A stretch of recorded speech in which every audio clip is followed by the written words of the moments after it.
اپنے قریب سنائی دی تھی۔ وہ سمجھ چکا تھا کہ اس کی موت کا وقت قریب آ چکا ہے۔ اس کے چہرے پر خوف کے تاثرات واضح تھے۔ جب اور کچھ نہ بن پاتے، اس نے اپنے مقابل آنے والے شخص کے آگے گر گراتے اسے اپنی زندگی کی فریاد اور اسے اس انسان کا واسطہ دیا تھا۔ اس بات کا احساس اس شخص کو نہیں ہوا تھا مگر دوسری جانب موجود انسان کا اٹھتا ہاتھ واپس پہلو میں گر چکا تھا۔ جو دیکھ وہ بندھا ہوا شخص بھی دیکھ کر ساخت ہوا تھا، کیونکہ وہ بہت اچھی طرح اس شخص کی دہشت سے واقف تھا جس کا اٹھا ہوا ہاتھ کبھی نہیں رکا تھا۔ میری سب سے پیاری شے کا واسطہ دو گے تم مجھے؟ یہ بات کہتے وہ خوبرو شخص کا مالک شخص کیکا لگا کر ہنسنے لگا تھا۔ سیاہ لباس میں ملبس، گلے میں سیاہ مفلر ڈالے وہ لمبا چوڑا دراز قامت شخص برفیلی آنکھوں کے ساتھ اسے دیکھ کر مسکرایا۔ اس بندے شخص کو مزید خوفزدہ کر گیا تھا۔ تمہیں تو بہت آسان سزا دینے لگا تھا میں، مگر میری پیاری ہستی کا واسطہ دے کر تم نے اپنی موت کو مزید مشکل کر لیا ہے، کیونکہ میں ہاشم داد ہوں۔ مجھے اپنی زندگی کی سب سے اہم ہستی سے ہی سب سے زیادہ نفرت ہے، اور اب تمہاری سزا میں وہ نفرت بھی شامل ہو چکی ہے۔ ہاشم داد کے اگلے کیکے کے اختتام پر سامنے موجود شخص کی چیخیں گونج اٹھی تھیں، کیونکہ ہاشم داد کی دی جانے والی انتہائی سزا دردناک تھی۔ اگلے ہی لمحے وہ چیخیں گہرے سکھ میں بدل گئی تھی۔ ہاشم داد نے اس شخص کے خون سے رنگے ہاتھوں کو اپنے رومال سے پوچھا تھا۔ اسے جہاں سے لائے تھے وہیں پھینکاؤ، تاکہ اس کا عبرتناک انجام دیکھ کر دوبارہ کوئی انسان وہ غلطی نہ دہرائے جو اس نے کی تھی۔ ایک آخری قہر آلود نگاہ اس شخص پر ڈالتے ہاشم داد وہاں سے نکل گیا تھا۔ وہ ہاشم داد تھا جسے دنیا گینگسٹر کی حیثیت سے جانتی تھی، جو اب تک نہ جانے کتنے قتل کر چکا تھا، مگر اس پر ابھی بھی پولیس ہاتھ نہیں ڈال پائی تھی، کیونکہ بہت سارے عہدیداران اس کے ہاتھوں میں بکے ہوئے تھے۔ ہاشم داد کے نام سے تمام جرائم پیشہ افراد کی ٹانگیں تھر تھر کانپنے لگتی تھیں۔ انڈر ورلڈ کے ڈان سے اپنا گاڈ فادر مانتے تھے۔ اس سے آگے نکلنے کی کوشش آج تک جس نے بھی کی تھی، اس کا نام و نشان ہی مٹا دیا گیا تھا۔ لیکن ایک انسان ایسا بھی تھا جس سے وہ اب تک ٹکرا نہیں پایا تھا، جس کے آگے ہاشم داد کی اپنی پاور بھی نہیں چل پاتی تھی۔ وہ تھا اس کی اپنی ہی آرگنائزیشن کا بانی، اس کا باپ آغا ہاشم خان، جسے لوگ آغا کے نام سے پکارتے تھے۔ وہ اب بھی ان سب کا لیڈر تھا، مگر ہاشم داد اس کی نفرت اور دشمنی نے ان کے اپنے گروہ کو 2 حصوں میں تقسیم کر دیا تھا، کیونکہ دونوں کے کام کرنے کا طریقہ کار مختلف تھا۔ دونوں ہی ایک دوسرے کو برداشت نہیں کر پاتے تھے، جس کے نتیجے میں وہ ہمیشہ ایک دوسرے کو ختم کرنے میں لگے رہتے تھے، مگر اب تک اس جنگ میں کسی کو بھی جیت نہیں ہو پائی تھی۔ یہ آزاد کشمیر کے بہت ہی خوبصورت شہر کوٹلی کی ایک حسین صبح کا منظر تھا، جہاں سفید رنگ کے پیروں تک آتے فراق کو تھامے وہ لڑکی گیلی گھاس پر چلتی اداسی اور سوگواریت کی مکمل تصویر پیش کر رہی تھی۔ چٹیاں میں مکین اس کے سیاہ بال اس کی کمر پر بکھرے اس کے نازک سراپے میں مزید دلکشی کا اضافہ کر گئے تھے۔ وہ نزاکت سے چلتے پوری دنیا سے خفا معلوم ہو رہی تھی۔ اس کے پیروں میں موجود سفید خصے بھی گیلے ہو چکے تھے، جس پر خوف کا شکار ہوتی وہ اب ننگے پیر ہی آگے بڑھنے لگی تھی۔ جب اسی دوران اس کے ہاتھ میں موجود موبائل گنگنا اٹھا تھا، اس پر جگمگاتا نام دیکھ کر رضنا یوسف زئی کی آنکھوں میں نمی اتر آئی تھی۔ آئی مس یو پاپا، پلیز مجھے اپنے پاس بلا لیں، میں آپ سب کے بغیر نہیں رہ سکتی۔ فون آن کرتے ہی اس کی روحان سی آواز فون کے اسپیکر پر ابھری تھی۔ اس کی بات پر دوسری جانب موجود لوگوں کی آنکھیں بھی نم ہوئی تھیں۔ آج سے پہلے ان میں سے کسی نے بھی اپنے جگر کے ٹکڑے کو خود سے اتنی دور کبھی نہیں کیا تھا۔ بہت جلد میں اپنی پرنسس کو واپس بلا لوں گا، بس آپ تھوڑا سا صبر رکھو، یہ آپ کی پروٹیکشن کے لیے ہی تو کیا جا رہا ہے۔ اکمل یوسف زئی خود اپنی بیٹی کی جدائی کیسے برداشت کر رہے تھے، یہ بات کوئی ان کے دل سے پوچھتا۔ مجھے ایسی لائف نہیں چاہیے پاپا جس میں آپ سب میرے ساتھ نہ ہو۔ ازنا کو ان سب رہنے کی عادت ہی نہیں تھی۔ وہ اب تک اپنی پھپھو کے ساتھ ایک بیڈ پر ہی سوتی آئی تھی، اکثر کھانا بھی اپنی مما کے ہاتھ سے کھاتی تھی۔ اپنے بابا، تایا، ابو اور چاچو کے ساتھ ہر ویکینڈ پر شاپنگ اور ڈنر پر جانا، تائی اور چاچی کے ساتھ بیٹھ کر مووی دیکھنا، یہ سب لوگ اس کی زندگی کے بہت اہم جز تھے۔ وہ پچھلے 1 مہینے سے ان سب کے بغیر رہ رہی تھی، اس لیے اب اس کی حالت ٹھیک نہیں رہی تھی۔ وہ بار بار انہیں کال کر کے واپس گھر آنے کی ضد کر رہی تھی، جہاں اس کے لیے خطرہ ہی خطرہ تھا۔ میں جانتا ہوں میری ازنا بہت ہی سمجھدار بیٹی ہے میری، اپنے بابا کی بات کو بہت اچھے سے سنے گی بھی اور سمجھے گی بھی۔ آپ جانتی ہیں یہاں آپ پر کئی حملے ہو چکے ہیں، وہ لوگ آپ کی طاق میں بیٹھے ہیں۔ ان حالات میں ہم آپ کو کسی قیمت پر واپس نہیں بلا سکتے۔ ہم سب آپ کی جدائی تو برداشت کر سکتے ہیں، مگر آپ کو کوئی نقصان پہنچے وہ ہم نہیں دیکھ سکتے، اور شاید کچھ دنوں کے لیے ہم آپ کو کال بھی نہ کر سکیں۔ لیکن آپ نے پریشان نہیں ہونا میری بیٹی۔ اکبر نے یوسف زئی سے پیار سے سمجھاتے کال کاٹ گئے تھے، جبکہ ادنا نے بھیگی آنکھوں سے بند فون کو دیکھا تھا۔ بنا کسی قصور کے اپنوں کی جدائی کی سزا کاٹنی پڑ رہی تھی اسے۔ ادنا کو اس لمحے اس شخص سے شدید نفرت محسوس ہوئی تھی جس کی وجہ سے اسے یہ سب برداشت کرنا پڑ رہا تھا۔ اس کی دودھیا رنگت رونے کی وجہ سے بالکل گلابی ہو چکی تھی۔ رات کی گہری سیاہی ہر طرف پھیلی ہوئی تھی۔ روح کو خوفزدہ کر دینے والے جامد خاموشی کا راج تھا۔ ہڈیوں کو جما دینے والی شدید ٹھنڈ کی وجہ سے کوئی بھی بستر سے نکلنا تو محال ہی ہو رہا تھا، مگر ایسے میں کوئی ایک انسان ایسا تھا جو کسی بھی بات کی پرواہ کیے بغیر گھنے جنگل میں بس چلتا ہی چلا جا رہا تھا۔ اس کے چلنے کی وجہ سے ماحول میں ہلکا سا ارتعاش پیدا بھی ہو رہا تھا۔ اس کی زیرک نگاہیں چاروں جانب ٹکی ہوئی تھی۔ وہ بالکل چوکنا تھا کیونکہ یہاں کبھی بھی کچھ بھی ہو سکتا تھا۔ بڑے بڑے گھنے درخت کی جھکی ٹہنیاں چاند کی ہلکی سی روشنی میں بہت خوفناک معلوم ہو رہی تھیں، جن میں چھپے اس کے دشمن اس پر گن تانے ہوئے تھے۔ یہ جانتے ہوئے بھی وہ بنا خوف کھائے اپنی منزل کی جانب آگے بڑھ رہا تھا، جب اچانک کسی نے اوپر سے رسی پھینکی تھی جس کا شکار اس شخص کی گردن تھی۔ وہاں چھپے لوگوں میں اتنی جرأت تو تھی نہیں کہ وہ روبرو آ کر اس کا مقابلہ کر سکتے، جس کی لال انگارہ بھری آنکھوں کا وار سے نہیں ان کے لیے بہت مشکل امر تھا۔ ایک کے بعد دوسری رسی پھینک کر اس کی ٹانگوں کو بھی اپنی قید میں کر لیا گیا تھا۔ وہ لڑکھڑا کر نیچے گرا تھا۔ اس کے ہاتھ سے گن نیچے گری تھی کیونکہ گردن پر موجود رسی بہت سختی سے کھینچی گئی تھی۔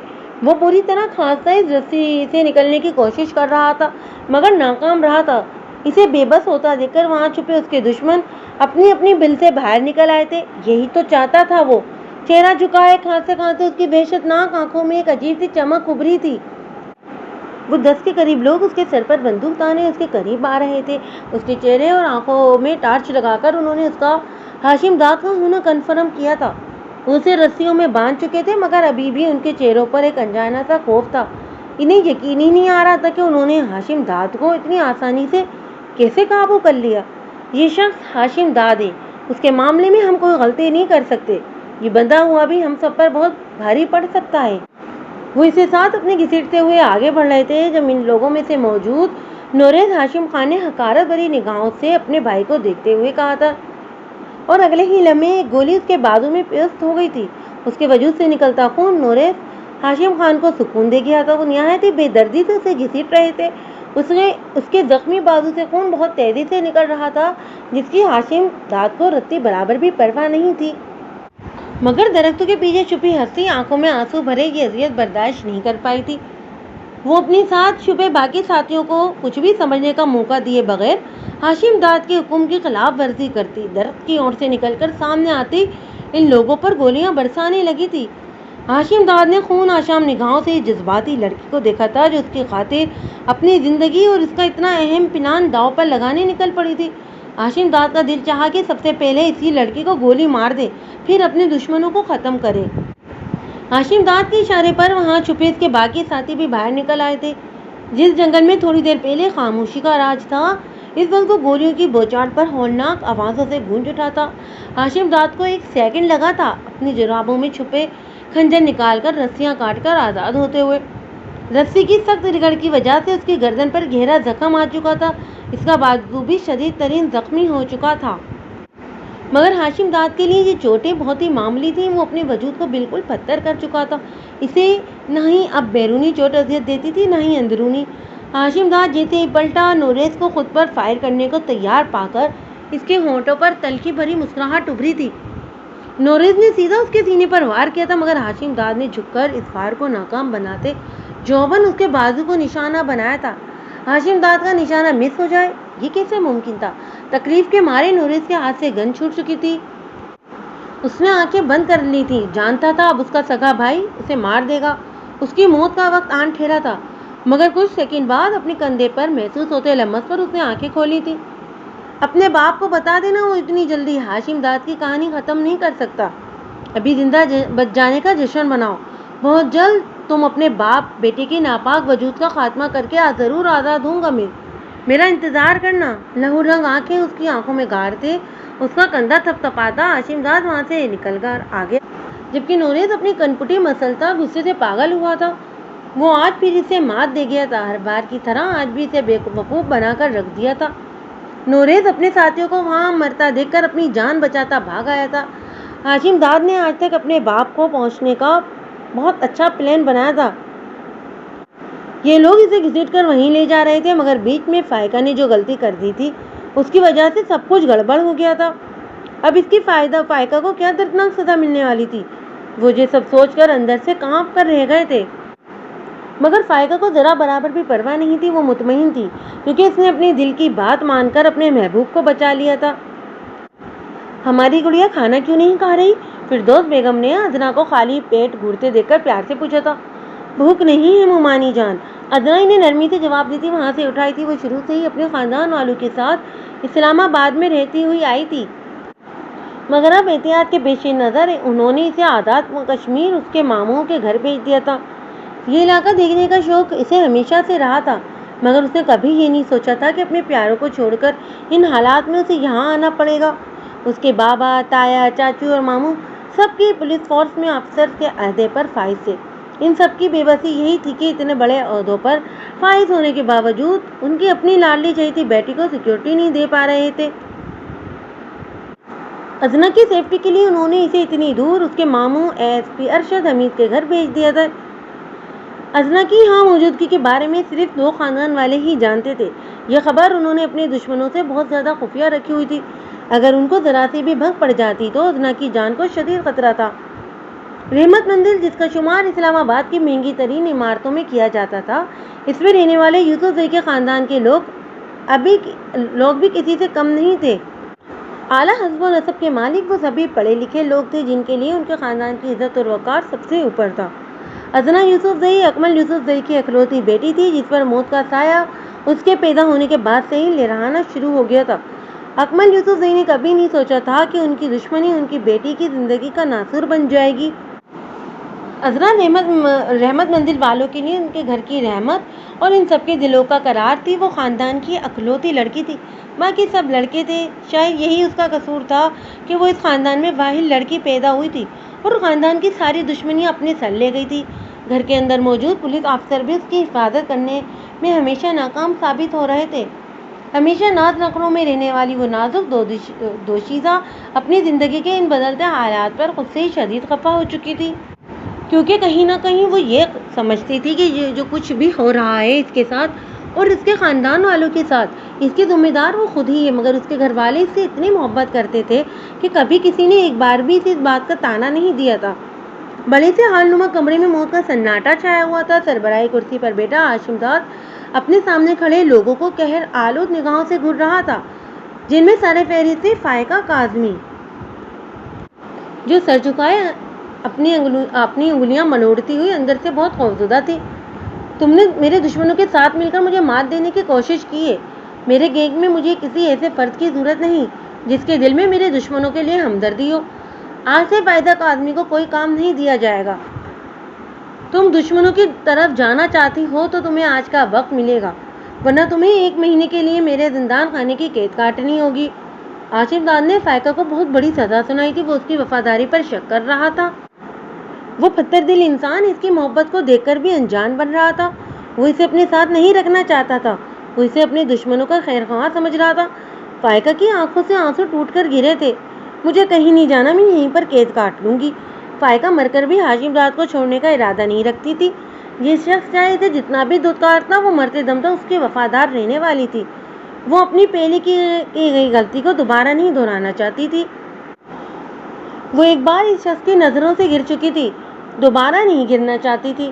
آج جو بھی اس نے کیا تھا وہ کمزور لمحے کی زد میں آ کر کیا تھا۔ وہ دشمنوں کی سپورٹر نہیں تھی، لیکن اس بات کا یقین وہ اس بے حس و جذبات سے آری انسان کو نہیں دلا سکتی تھی جو انسان نہیں ایک بیت تھا۔ اس کا جواب سن کر وہ اپنی جگہ سے اٹھا۔ اس کی دہشت دیکھ کر فائقہ کا دل کانپا تھا۔ جب وہ فائقہ کے قریب آتے اس کے بالوں کو اپنے مٹھی میں جکڑ گیا تھا۔ جو تم کر رہی ہو میرے آگے وہ سب بے سود ہے، مجھ سے کچھ نہیں ملنے والا تمہیں۔ تمہارے لیے بہتر یہی ہوگا کہ واپس لوٹ جاؤ، فائدے میں رہو گی۔ اس کی بالوں کو خودی کو بے دردی سے تھامتے وہ بولتا اتنے زوردار جھٹکے کے ساتھ دور پھینک گیا تھا۔ فائقہ منہ کے بل فرش پر جا گری تھی۔ کچھ دیر بعد اسے ہاشم داد کے بھاری قدموں کی آواز وہاں سے دور جاتی سنائی دی تھی۔ وہاں کھڑی رباب نے آگے بڑھ کر فائقہ کو اٹھایا۔ وہ سب اس دیوانی لڑکی کو سمجھا کر پاگل ہو چکے تھے، مگر وہ سدھرنے کا نام ہی نہیں لے رہی تھی۔ وہ دیوانی تھی ہاشم داد کی، مگر آج تک اسے ہاشم داد نے دھتکارنے کے سوا کچھ نہیں دیا تھا۔ فائقہ اچھے سے جانتی تھی کہ یہ شخص اسے کبھی بھی نہیں اپنائے گا، لیکن وہ اس دل کا کیا کرتی جو اس شخص کا دیوانہ تھا۔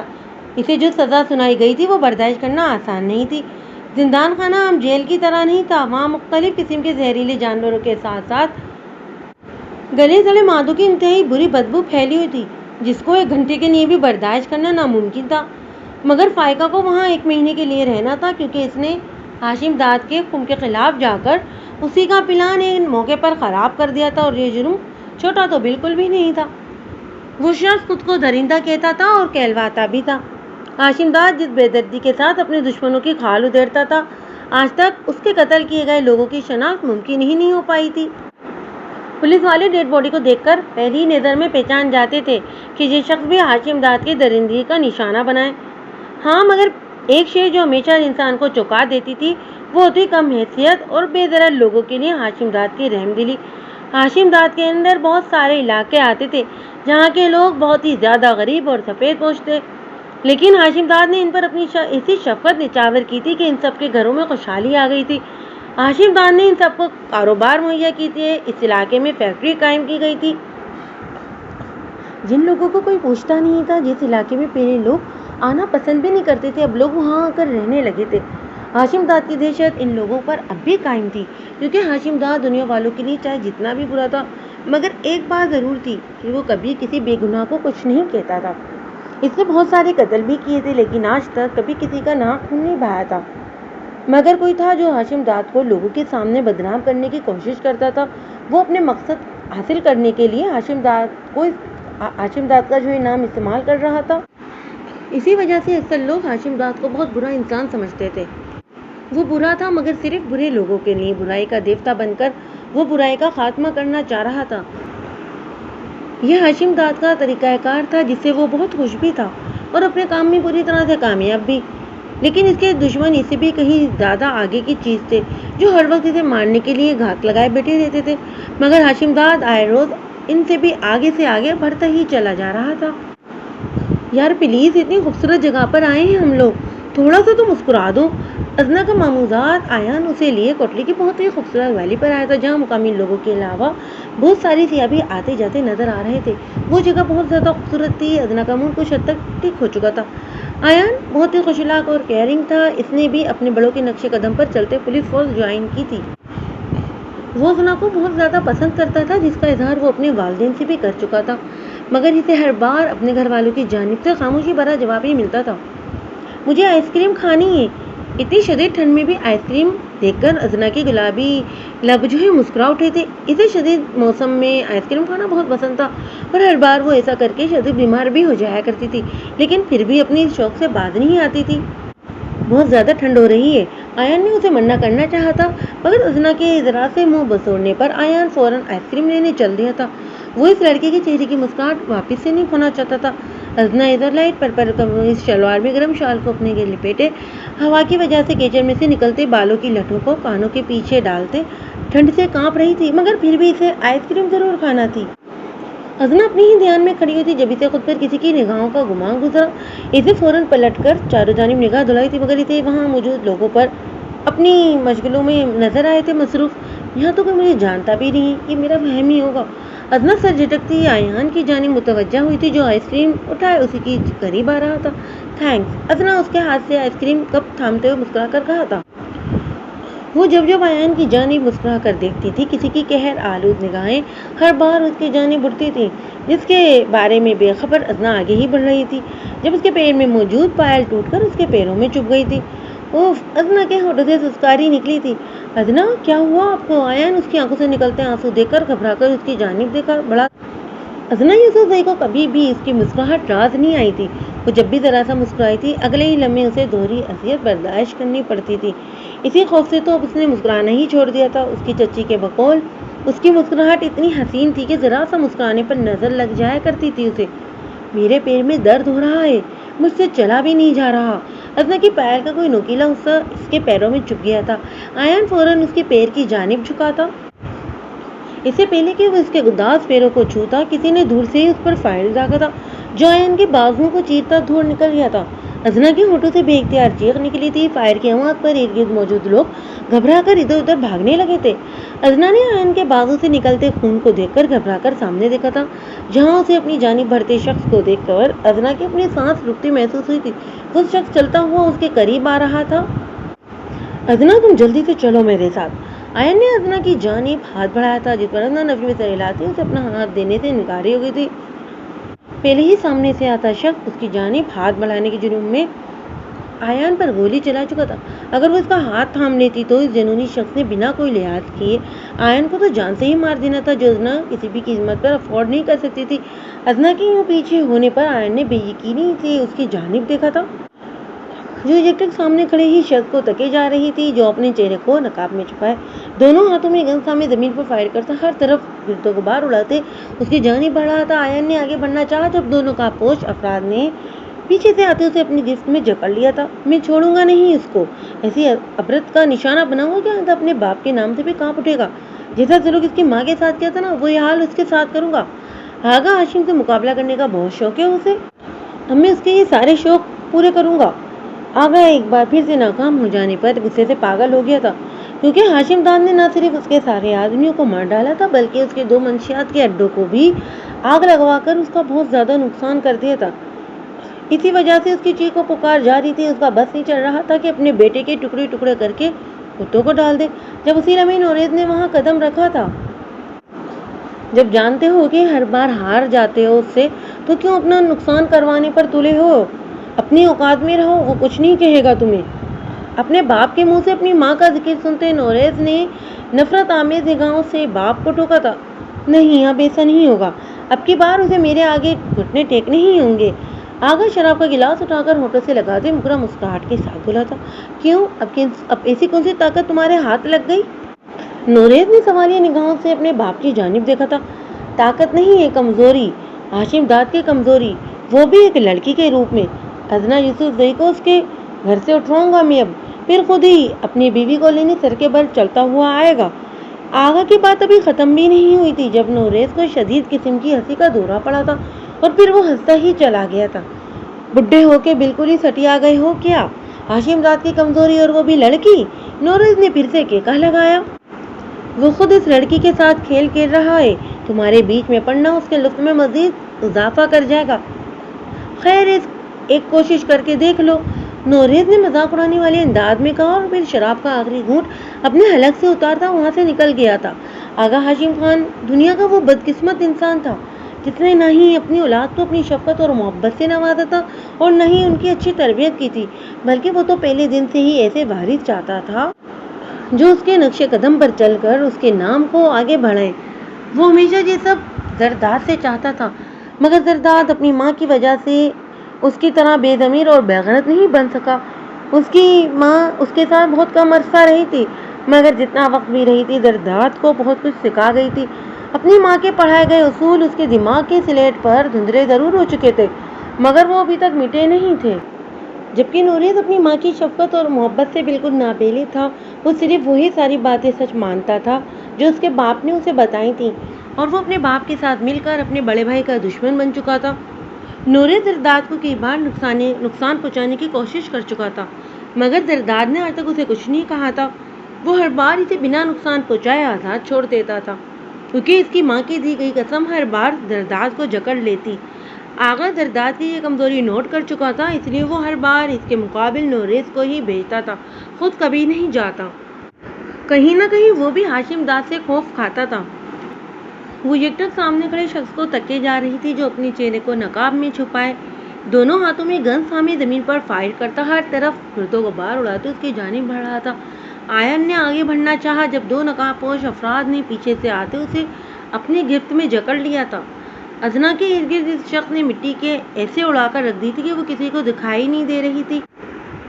ازنا اپنے چہرے پر دونوں ہاتھوں کی ہتھیلیاں جمائے تھر تھر کانپ رہی تھی۔ آئس کریم کپ کی زمین بوس ہو کر مٹی کا حصہ بن چکی تھی۔ پیر میں چبھی پائل کا ہوش بھول چکا تھا۔ اسے یاد تھا تو بس یہی کہ وہ کچھ ہی دیر میں ظالم اور بے حس انسان کے قبضے میں جانے والی تھی۔